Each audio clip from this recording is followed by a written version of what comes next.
My name is not Bobi Wine. That is a stage name. It's a musical stage name. My real name is Kyagulanyi Sentamu Robert Mitembo. Unfortunately, or fortunately, on the unfortunate part is that my musical name overtook my real name. It stole my identity away. So when they talk about Bobi Wine, somebody is going to expect a white guy until I show up with my black face. Mu video eno Bobi Wine yali ayogerako eri University ye California and he was meeting global future global leaders. Wano bamukyaza nga bamubuuza what inspired him to join politics. As we know, Bobi Wine is a singer, yes, an actor, era nga ayimbye y'omu ku bayimbi abatutumufu wano mu ggwanga erya Uganda. As I speak right now wadde nga takyali mu kweyimba nga wetulaba abayimbi abalala, but he is still leading Uganda's entertainment and Uganda's music industry. So Bobi Wine tukimanyi yakesimbawo mu bukulembeze bw'eggwanga kati emirundi giri ebiri era ng'ono azza wangula. Mulundi ogwasooka 2021 yavaayo n'ebitundu 3.5, wano mulundi guno ogwa 2026 avuddeyo n'ebitundu 24.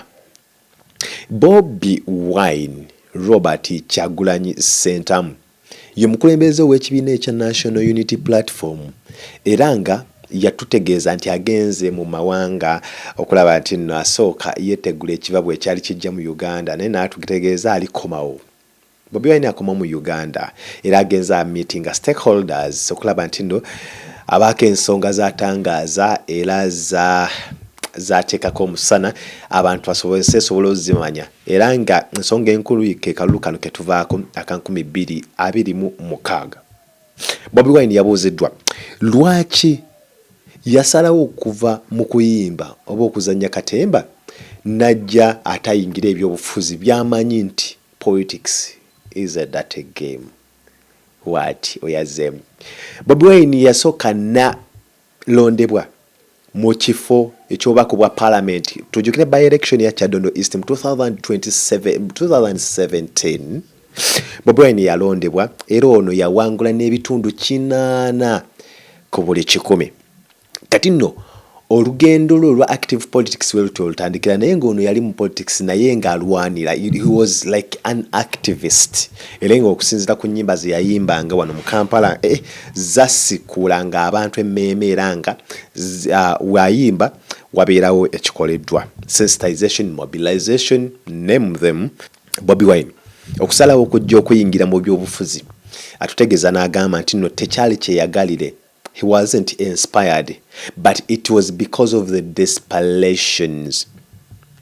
Bobi Wine ku myaka 35 n'agamba ye ne mukazi we baali bateesezza okulaba nti no balekulira okukola kuno okwa bulijjo badde waka bawummule era batandika okulya ku ssente ze baali bakoze. Naye agamba oluvannyuma lw'okulaba injustices zaali zikolebwa mu society n'agamba we naasirika kino nno omusango guyinza okuba kunze. N'agamba kyekiseera yali aveeyo okulaba nti abeera ku front line okulwanira eddembe ery'omunnauganda owewansi. Era wano mu kujja mu parliament yasooka n'ategeeza n'agamba if parliament can't come to the ghetto will come to the parliament. Era n'asonga twamulaba yabeerayo ekisanja kimu n'agamba kati alangiridde ayagala kufuuka president era yakyerenjinga nnyo Yoweri Kaguta Museveni mu kalulu aka 2021 ne kana aka 2026 yamuchallenginga era nga yabadde bad nightmare eya Museveni. What you yategeezeza? I wish it was inspiration.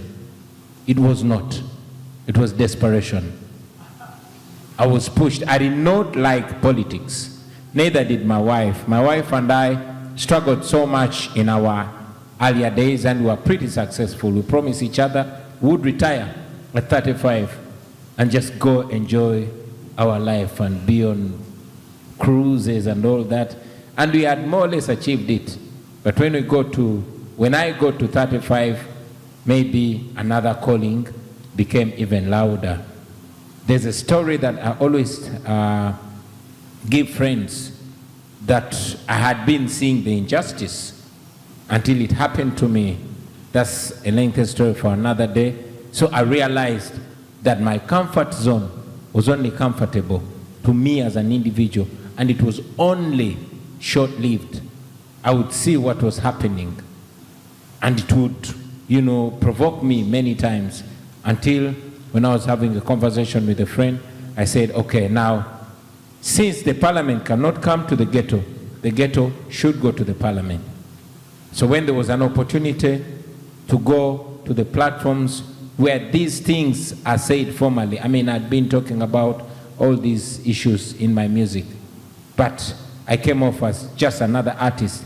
I was like my brother there. I had my long dreadlocks. I never used to put on these formal wears. In fact, I'm still getting used to them. So when I saw an opportunity to elevate the ghetto voice, I took that opportunity.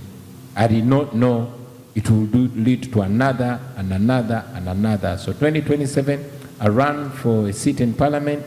Even if I was running against a ruling party candidate and a main opposition candidate, I secured 80% of the vote. And that spoke volumes of how much people wanted a different voice. And that is the voice that has always been pushed in me to the present day. Kati His Excellency Robert Kyagulanyi Ssaako ne mukyala we bababuuzizza lwaki omanyi freedom fighting fene abantu betulabye bonna abakulembeze ab'amaanyi abadde balwanira eddembe ly'obuntu, it comes with a cost. Era wano n'abuuzibwa nga ye agamba nti nno gavumenti ya Museveni nno yamusibirwa mu bboba ya dictator navigatinze etya embeera eno okulaba nti naasobodde kubeera mu society gyawakanya era kino kikosezza kitya oba ki impactinze kitya obulamu bwe. Ono yavuddeyo n'ategeeza nti no actually ekisobodde omuyamba wadde nti no ye nga musajja naye alina omukyala atamutegeera erigwa omusajja agenda okuwasa era ng'olina omukyala gw'oli okuluubira okubeera naye. Kino kikulu okubeera n'omuntu abeera standing up by your side no matter what. Akalu kano aka 2026 nga kawedde, Robert Kyagulanyi ng'agenze mu buwaŋŋanguse bwe yeewaŋŋangusizzamu oba ng'amaze okubula olw'okutya olw'obulamu bwe, Barbie yasigala ewaka naye ate ono naye yalumbibwa ab'ebyokwerinda era ne bamutuusaako obuvune bw'amaanyi, naye ono agamba nti no teyaggwamu maanyi era yasobola okunavigatinga embeera eno. Ne political prisoners abalala bazza n'okukolayo nga bw'ayisa Mufumbiro, omukyala we yagenda n'afa, Kibalama mukyala we bamusanga afudde. Abo ng'abo ekibawa obuvumu kwe kulaba nti no babeera n'abantu abagumu wadde nga bafuna okunyigirizibwa, bafuna okusomoozebwa, basigala bavumu ne batava ku nsonga. Kati naye agamba ekisinze okumuwa amaanyi kwe kulaba nti nno alina omukyala amulwandira, abeerawo n'amugamba fight, don't give up. Don't give up kigambo kinene naye nga kigambo kitono kyanyukuta ntono naye nga ate kirina amaanyi mangi, kikugamba okulemerako ensonga paka ng'emaze okugguka. Agamba kinono kye kisinze okumuwa amaanyi okulaba nti na pushing okulaba nga Uganda efuna eddembe mu Uganda nga bafuna eddembe eryabwe era ne balema ne bave n'okuva mu kunyigirizibwa oba mu kutonyigirizibwa okuva eri gavumenti. Byebyo ebigambo bya Robert Kyagulanyi. Fighting against a dictatorship is something I keep learning about even now. I knew it was dangerous. I knew it would take a toll on everything that we have and we are. I knew we were risking to lose everything, but I did not know the depth to which it would go. Of course, I'm in no place to assimilate myself to the great people like Nelson Mandela, Morgan Shangrai, or even Dr. Kizza Besigye, who is in prison right now. I'm just another ghetto child who saw that being the only rich guy in a ghetto that has 10,000 poor people, I was just another poor person. So I thought I would take the moral decision to do what is right. That I have never regretted it, and I'm glad that my wife never regretted it. The the toll that it takes, it goes beyond individual to family. But in the recent days, precisely 4 or 5 days, it again sank to another bottom and continues sinking. For example, as we speak right now, the wives, the daughters, and the mothers, I'm cognizant of the challenges of the fathers and the sons and the friends and the families, but I focus on the women because it hits different to see a mother of a political prisoner or a missing person crying and waking up every day hoping to see her son or her daughter, and the day passes, a month passes, a year passes, you see more gray hairs and more wrinkles painting on her face until she dies in misery. Seeing a young girl growing up, and she's a daughter of a political prisoner, of a missing person, and you see the toll that it takes to them. And then it goes to the wives. About 3 months ago, we buried the wife of our brother John Bosco Chibalama, my neighbor who was abducted, and she spent 7 years searching for him, demanding for him, and hoping against hope that he will show up one day. She was the most vocal wife of a missing person until she was also found dead in her house. My wife herself, you know, she has tried as much as possible to be the decent and polite version of me, to the extent that she tries as much as possible when and she was right when she talked about rehearsal. Sometimes I talk to myself at home and I quarrel, and she tones me down that by the time I get to speak to the people, I'm less angry. But she was raided in her home when we were put under house arrest. She was beaten, she was stripped naked, filmed and humiliated, and all that. And I thought that is the worst that could happen. But 4 days ago, is it 4 days yet? Maybe 3 days.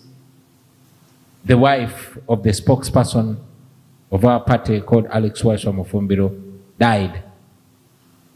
She fell sick. The husband was picked up.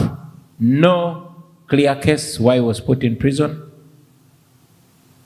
But I mean, those that talk to us of record, they say because he talks too much. He was put in prison and denied the right to nurse or see his dying wife.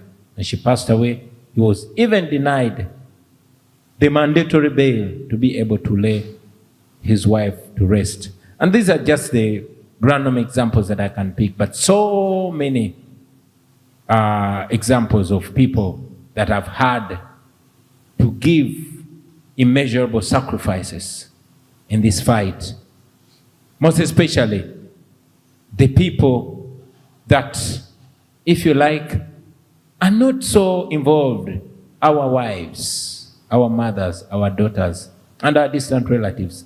So everybody has had to pay a price, but the price that is paid by the women, most importantly, our women, our wives, is unimaginable. But to see that they still stand firm. When my wife was beaten while they were demanding for my whereabouts, the first statement she made, she said, "Bobi, wherever you are, don't show up. Keep running from these people." As you're clapping, I got concerned. I said, "What is this that I'm married?" Because she was tougher, much tougher than a human being. The same thing that comes from the mothers. Every time I go to see the mothers of the missing people, political prisoners, I go with this heavy guilt on me. But to meet them and they hug me and say, "Son, keep going. I know my son is dead, or I know my son is missing, or I know my son is in jail, but you can only honor him or her by keeping the course. So that keeps us going, and we keep putting one foot in front of the other. Kale no njagala nkusibulire wano ate era eyo video gye tubadde tureactingako. Bobi Wine yali nga ali ku pano mu University ya California mu ggwanga erya America, era akyagenda maaso n'akoma mu ggwanga erya Uganda, naye nga tusuubiza nti n'agenda kukomawo essaawa yonna, agenda kukomawo mu ggwanga erya Uganda ng'ennaku z'omwezi 12 Museveni yarangire n'agamba nti olunaku balufudde public holiday, era nga Museveni wagenda okulayizibwa okulaba nga atandika ekisanja kino, ekisanja ekyomusanvu, era atwale emyaka 5. Akalulu kano akawedde yakawangula n'ebitundu ebisukka mu 7, era nga ke kamu kalulu ke kasinga okuwangula dde nga abatunuliza ebyokulonda bagamba kalimu emivuyo mingi, era n'aba-opposition baavaayo ne ba-refutinga ne bawakanya ebyava mu kulonda nga bagamba nti nno muno mwalimu okubbira ssaako n'okutulugunya abantu kyere. Kale ne bagamba tebabikkiriza byonna ebyava mu kalulu. Kale zeeze ensonga Bobi Wine ziyategeezezaawo. Yabadde ng'ali ku Future Global Leaders Summit mu University eya California mu ggwanga erya America, ng'ennaku z'omwezi zaali 26 omwezi ogwa April omwaka 2026. Kikyolowooza ku bigambo bino byayogera? Atuwa obujulizi bwe era nga tubulabyeko n'engeri gy'azaalwana taweddeemu maanyi era ng'akyagenda maaso okulwanirira eddembe. Kusibulidde wano, tusinkane mu vidiyo ate enaaba eddako.